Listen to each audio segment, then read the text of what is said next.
ലോക്സഭാ പ്രതിപക്ഷ നേതാവ് രാഹുൽ ഗാന്ധിയെയും 25 പ്രതിപക്ഷ എംപിമാരെയും വധിക്കുമെന്ന് ഭീഷണിപ്പെടുത്തിയ സംഭവത്തിൽ വലിയ രാഷ്ട്രീയ കോളിളക്കമാണ് രാജ്യത്തുണ്ടായിരിക്കുന്നത്.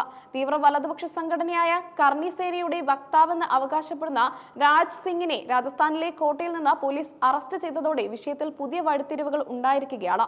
ഫെബ്രുവരി 19-നാണ് രാജസ്ഥാൻ പോലീസ് പ്രതിയെ കസ്റ്റഡിയിലെടുത്തത്. സംഭവത്തിന്റെ ഗൗരവം കണക്കിലെടുത്ത പോലീസ് സ്വമേധയാ കേസെടുത്തിരിക്കുകയാണ്. ഇതിനോടകം തന്നെ രാജ്യത്തെ പ്രധാന രാഷ്ട്രീയ നേതാക്കൾ ഈ സംഭവത്തെ അപലപിച്ച രംഗത്തെത്തിയിട്ടുണ്ട്. പാർലമെന്റിന്റെ ബജറ്റ് സമ്മേളനത്തിനിടെ ലോക്സഭാ സ്പീക്കർ ഓം ബിർളയെ പ്രതിപക്ഷ എംപിമാർ അധിക്ഷേപിച്ചുവെന്ന് ആരോപിച്ചാണ് രാജ് സിംഗ് രംഗത്തെത്തിയത്. രാഹുൽ ഗാന്ധിയുടെ നിർദ്ദേശപ്രകാരമാണ് പ്രതിപക്ഷം സ്പീക്കർക്കെതിരെ തിരിഞ്ഞതെന്നാണ് ഇയാൾ വീഡിയോയിൽ ആരോപിക്കുന്നത്. ഇതിലുള്ള പ്രതിഷേധം എന്ന നിലയിലാണ് കൊലവിളി നടത്തിയത്. സോഷ്യൽ മീഡിയയിൽ പ്രചരിച്ച വീഡിയോയിൽ പ്രധാനമന്ത്രി നരേന്ദ്രമോദിയും സ്പീക്കർ ഓം ബിർളയും കൈകൊടുക്കുന്ന ചിത്രം പശ്ചാത്തലത്തിൽ കാണാമായിരുന്നു. ഇത് BJPയോടുള്ള ഇയാളുടെ ആഭിമുഖ്യത്തെ സൂചിപ്പിക്കുന്നുവെന്നാണ് കോൺഗ്രസ് ആരോപിക്കുന്നത്.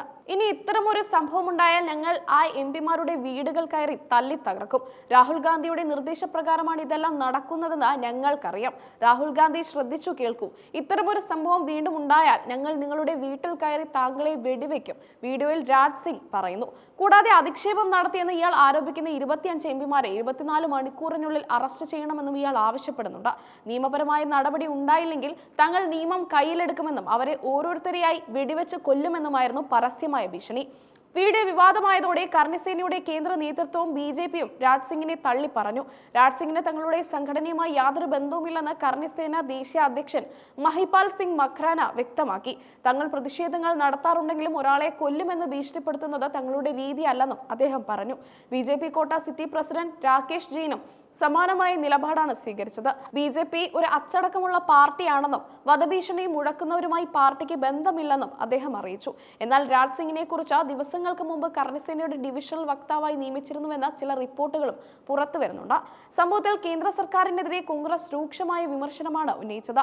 രാജ്യം ഭരിക്കുന്ന പാർട്ടിയുടെയും സംഘപരിവാർ ഇക്കോ സിസ്റ്റത്തിന്റെയും ഫലമാണ് ഇത്തരം കൊലവിളികളെന്ന് AICC general secretary KC Venugopal പറഞ്ഞു. രാഹുൽ ഗാന്ധിയെ പാർലമെന്റിൽ സംസാരിക്കാൻ പോലും അനുവദിക്കാത്ത അന്തരീക്ഷമാണ് ഇപ്പോഴുള്ളതെന്ന് അദ്ദേഹം കുറ്റപ്പെടുത്തി.